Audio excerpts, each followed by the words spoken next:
লক্ষ লক্ষ কোটি টাকা যে দেশ থেকে পাচার হয়েছে, এখন পর্যন্ত কিন্তু 1 টাকাও কিন্তু পাচারের টাকা বাংলাদেশে ফেরত আনা সম্ভব হয় নাই।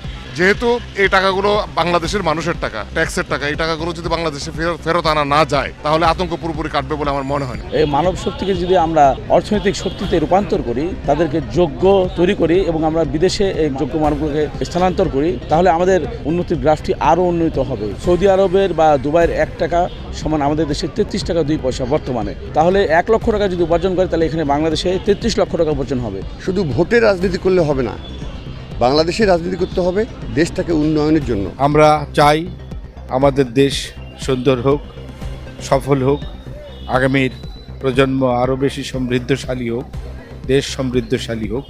তারুণ্যের উৎসব চলছে, তারুণ্যের উৎসবের মধ্য দিয়ে তারুণ্যে উদ্ভাসিত হোক প্রিয় বাংলাদেশ।